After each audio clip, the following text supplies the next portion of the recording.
ito, halos isang kongko. Ayan o, kita niya yan o. Ayun pa sa ilalim o.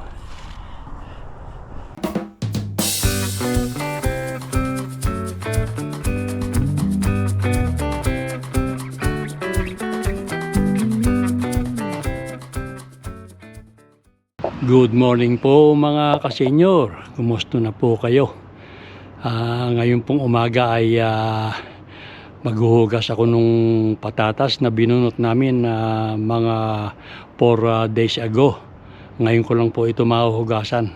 At ilang kahapon po yata kamakalawa umuulan na naman. Kaya hanggang ngayon basa pa rin itong garden ko. At kung mapapansin po ninyo, ayan, mahaba yung suot ko. Dahil kasi po ay marami pong lamok ngayon. Dahil nga po siguro sa parating basa yung paligid, nakakapangitlog yung mga lamok. Ay, ang babagsik pa naman po ng mga lamok ngayon.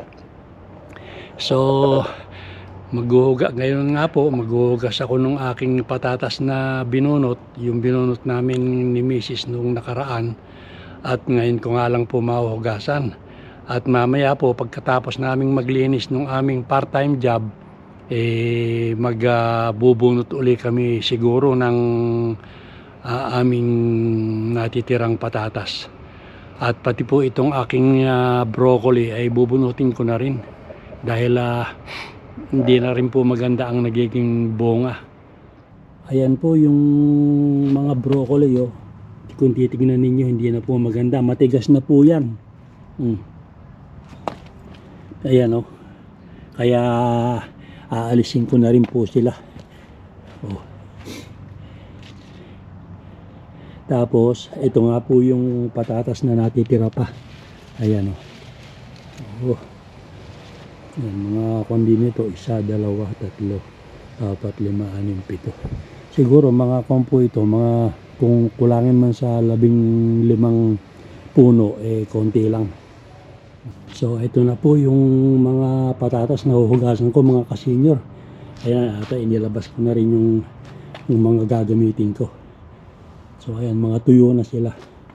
So mga kasenyor, samahan nyo na lang ako sa aking huhugas nitong mga patatas. O sige po, at ako'y mag-uumpisa na.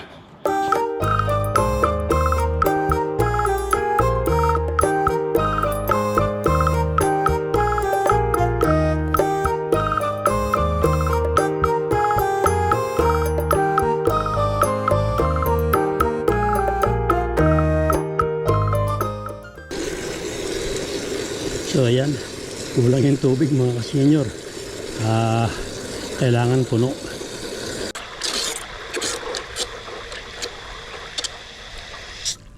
Yan, pwede na siguro yan.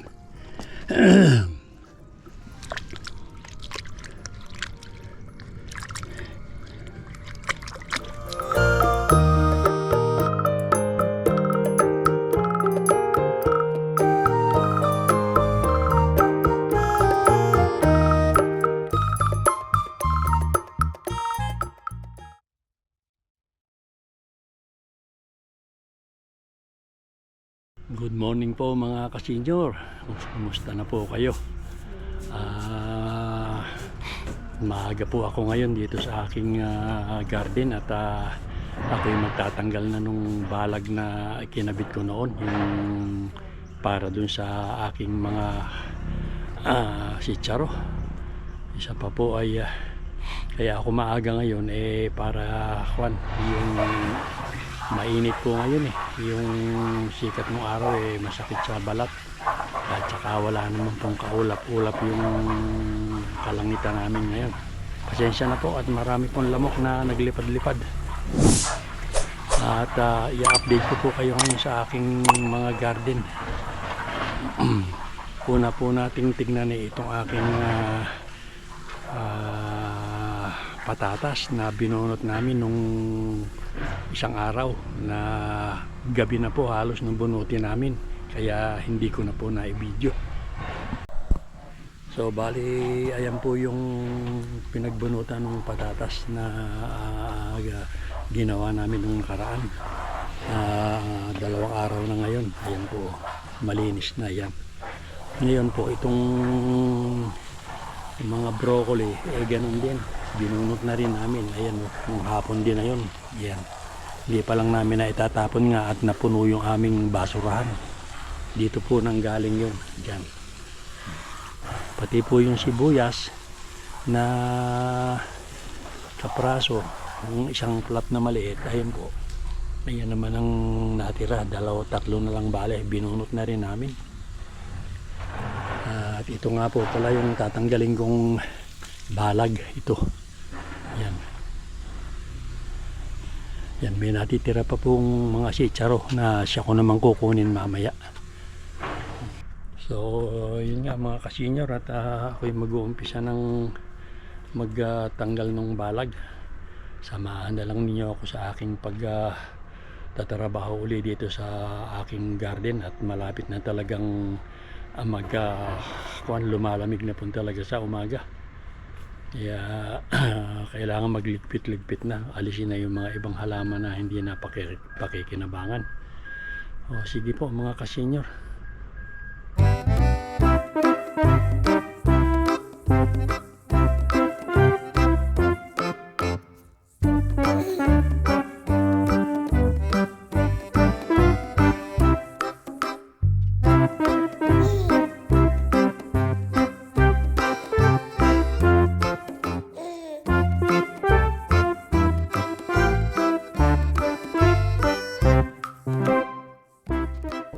Ayan mga kasenyor, natanggal ko na yung pang ibabaw at saka yung mga nakakon sa taas.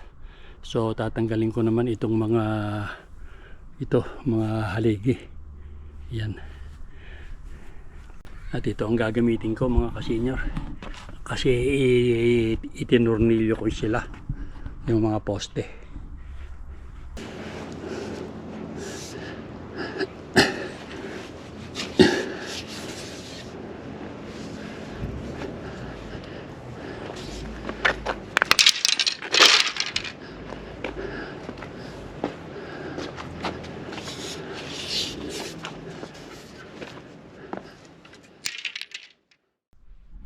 So ayan mga kasenyor, natapos ko ng baklasin itong pinakabalag nitong mga sitsaro. Ngayon naman kukunin ko itong mga bunga at papatanghalian na naman. O yan mga kasenyor, ang ganda ng aming kalangitan.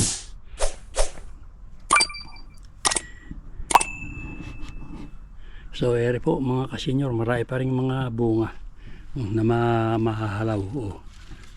Ayan.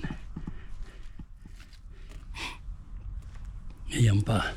O sige mga kasenyor, at mangunguha muna ako ng bunga. Ayan. Dito ko ilalagay mga kasenyor yung makukuha ko. Our hearts beat to the city streets. We began to feel the fire.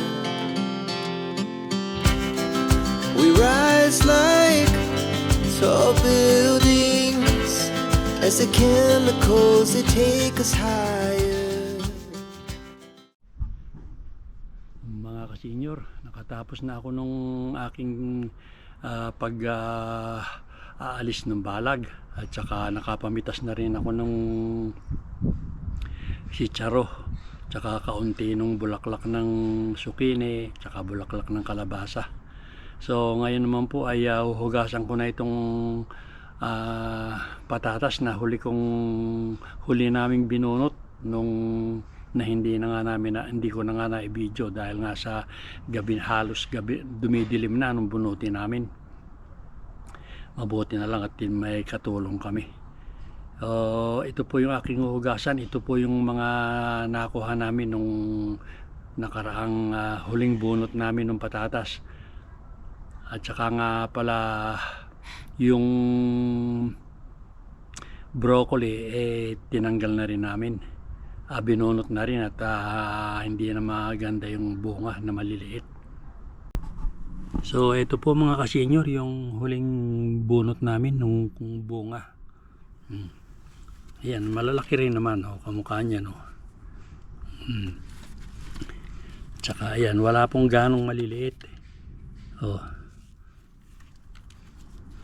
So ayan. So yun nga mga kasenyor, at ako ay maghuhugas na nitong patatas at pamaya-maya po ay papasok na rin ako ng bahay at tanghali na po, mainit na ang sikat ng araw. The night's young, it has just begun. As she puts her hand in mine, we wanna chase the night, wanna dance to the light, pull the stars from the sky, just two hearts running wild. Never sleep, never stop, as we shout from the top. We're gonna be two hearts. So ayan mga kasenyor, ako ay nakatapos ng maglinis at maghugas nitong huling ani ng patatas namin. So ito naman po ay hahayaan ko muna uli rito sa labas para matuyo bago ko ipasok dito sa garahe.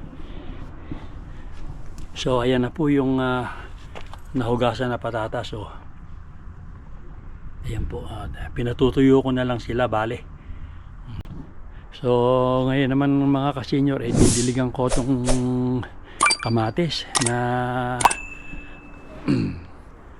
nagpapahinog na lang, nagpapagulang. Hindi pa naman, ala pa naman yelo na o snow na forecast. So hahayaan ko muna sila rito sa puno. So bali, didiligan ko na lang muna sila ngayon at maghihintay-hintay pa ako, mga ilang linggo pa ito, siguro mga 2 linggo pwede na rin pitasin. At ipapakita ko sa inyo mga kasenyor mamaya yung kanilang kung gaano na sila kalalaki.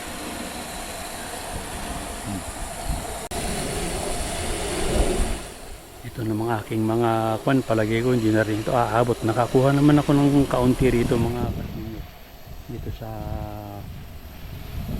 beans, pero dito sa sa patane palagay ko hindi na ito aabot kahit marami silang bulaklak.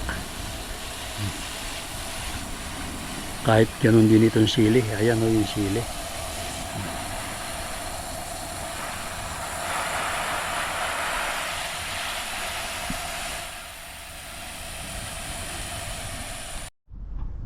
So ayan mga kasenyor, ipapakita ko sa inyo ngayon yung mga kamatis ko na nagpapagulang na lang bali dahil hindi pa naman nga mag-i-snow, hinahayaan ko muna rito sa puno ng sa kanyang mga kanilang mga puno. So ayan mga kasenyor, tingnan nyo, ayan kalalaki. Yan sila, magugulang na yan bale.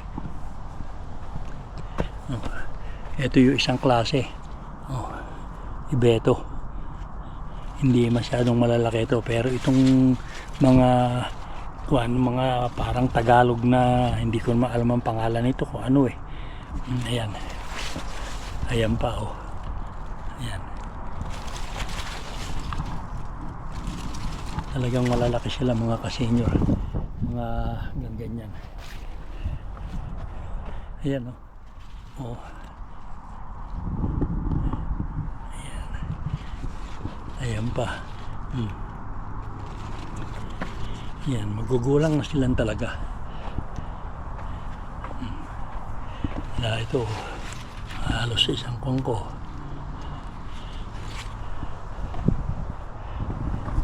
Ito siguro kung mga kulang 100 lang na piraso makakakuha kami. Ayan kita niyo yan ayun pa sa ilalim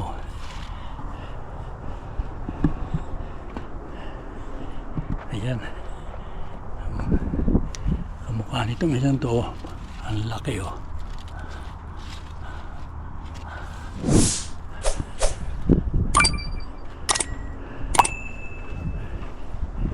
Ito namang nag-iisa kong sili. Ayan naman, meron mang bungang isa.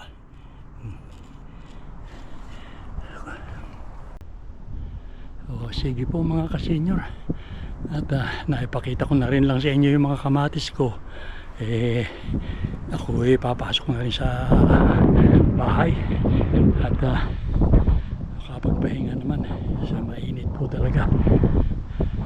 At maraming salamat na lang po sa pagsama ninyo sa akin muli sa aking video.